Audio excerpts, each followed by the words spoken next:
The Webb Space Telescope's new look at the cosmos, technology used to fine-tune Webb, improves the vision of millions on Earth, and a new climate study heads to the space station. A few of the stories to tell you about this week at NASA. It's a new window into the history of our universe.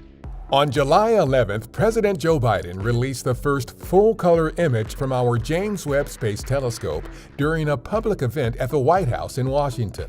The image, known as Webb's first deep field, reveals thousands of galaxies in a section of the sky so tiny that it is only about as big as a grain of sand that is held at arm's length by a person on the ground. Every part of this mission is a partnership. The next day, in cooperation with our partners from the European Space Agency, Canadian Space Agency, and Space Telescope Science Institute, we released the full set of Webb's first full-color images and spectroscopic data. The new observations uncover a collection of previously hidden cosmic features.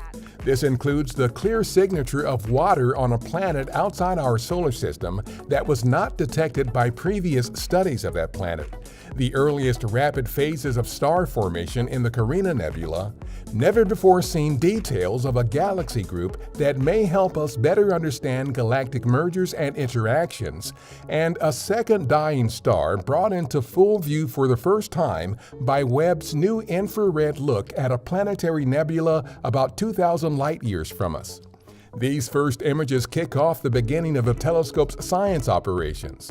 Now, astronomers will have a chance to utilize the power of Webb to observe everything from objects within our solar system to activity from the very early history of the universe. We are now going to be determining things that we don't even know what the questions are that we ought to ask. And so it's one of these great engineering feats, not just for us, but for humanity. Meanwhile, some NASA-developed technology used during construction of the Webb Space Telescope to measure deviations in its mirrors is driving major improvements to LASIK laser eye surgery and helping to improve the vision of millions of people on Earth. Medical company Johnson & Johnson has incorporated the tech into a device that takes precise eye measurements to map imperfections in visual pathways and cornea curvature. NASA has a long history of transferring technology to the private sector. Learn more about our efforts to bring space technology down to Earth at spinoff.nasa.gov.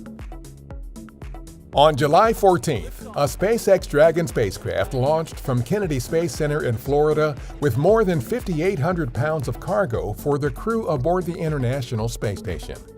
The cargo includes a new NASA climate study called the Earth Surface Mineral Dust Source Investigation, or EMIT. This research could help us learn more about the composition of mineral dust carried through the atmosphere from deserts and its effects on our climate. Our Perseverance Mars rover is still conducting its science campaign.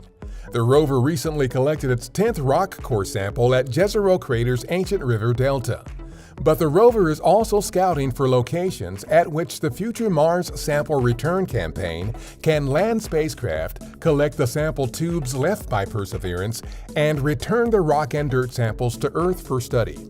The sites being scouted are under consideration because of their proximity to the delta and to one another, as well as for their relatively flat, lander-friendly terrain.